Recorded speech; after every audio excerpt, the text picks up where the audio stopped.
Saturday 21st.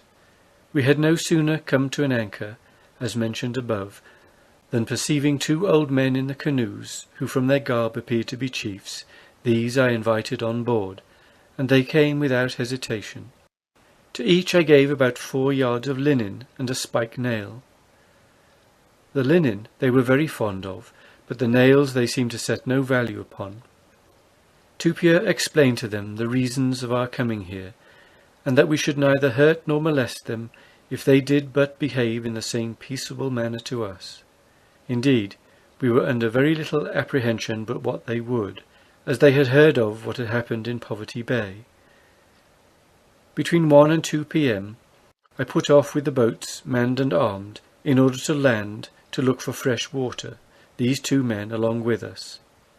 But the surf running very high, and it begun to blow and rain at the same time, I returned back to the ship, having first put the 2 chiefs into one of their canoes.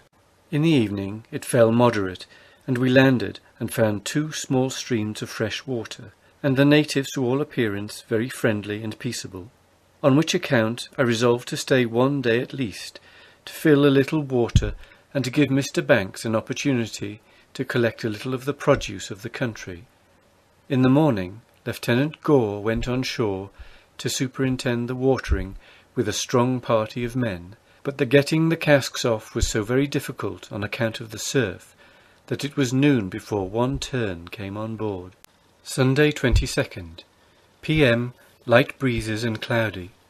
About or a little after noon, several of the natives came off to the ship in their canoes and began to traffic with us, our people giving them George's Island cloth for theirs, for they had little else to dispose of.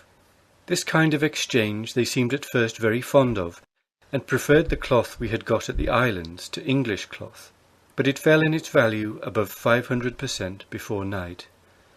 I had some of them on board and showed them the ship, with which they were well pleased.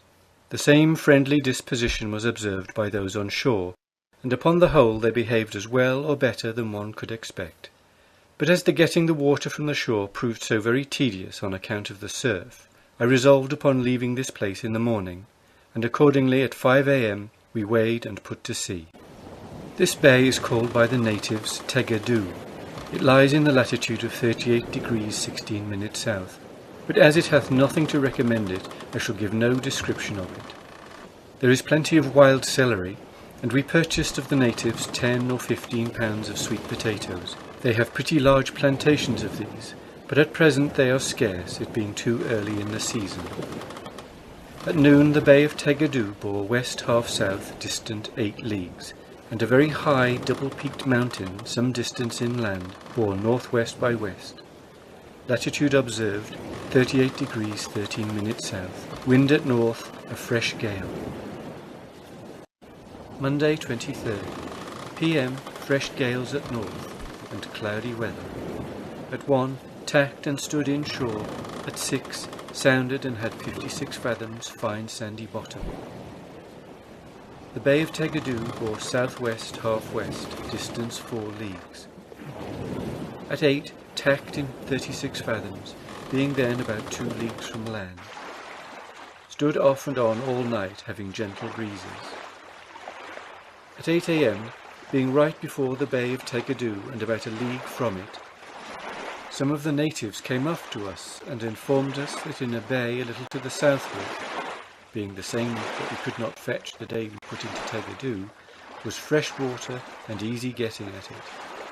And as the wind was now against us, and we gained nothing by beating to windward, I thought the time would be better spent in this bay in getting on board a little water and forming some connections with the natives, than by keeping the sea.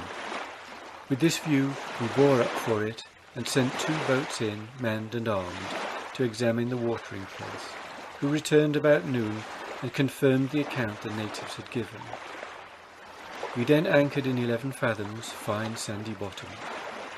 The north point of the bay, north by east, and the south point, south-east, and the watering place, which was in a small cove a little within the south point of the bay, distance 1 mile. Tuesday, 24th. Winds westerly and fine weather.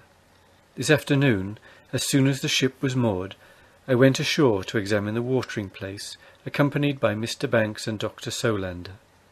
I found the water good and the place pretty convenient, and plenty of wood close to high water mark, and the natives to all appearance not only very friendly, but ready to traffic with us for what little they had.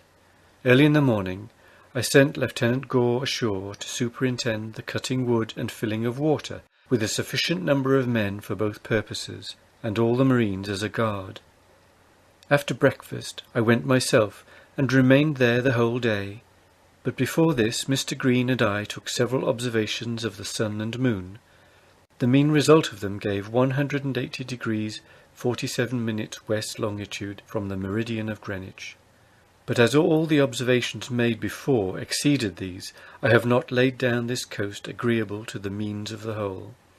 At noon I took the sun's meridian altitude with the astronomical quadrant, and found the latitude 38 degrees 22 minutes 24 seconds south. Wednesday 25th. Winds and weather as yesterday.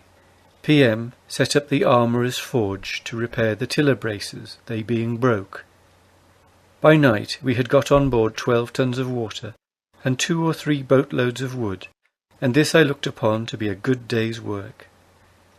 The natives gave us not the least disturbance, but brought us now and then different sorts of fish out to the ship and watering place, which we purchased of them with cloths and beads, etc. Thursday 26th. PM. Had the winds from between the south and southwest, fair weather. The remainder rainy, dirty weather. Notwithstanding, we continued getting on board wood and water. Friday 27th. Winds at southwest. First part rainy weather, the remainder fair. AM. Sent the pinnace to dredge, but she met with no success. After this I went and sounded the bay. I made a shift to land in 2 places, the first time in the bottom of the bay, where I went a little way into the country, but met with nothing extraordinary. The other place I landed at was at the north point of the bay, where I got as much celery and scurvy grass as loaded the boat. This day we completed our water to 70 tons, but not wood enough. Saturday 28th. Gentle breezes southerly and fine weather. Employed wooding, cutting, and making of brooms, there being a shrub here very fit for that purpose. And as I intended to sail in the morning, some hands were employed picking of celery to take to sea with us.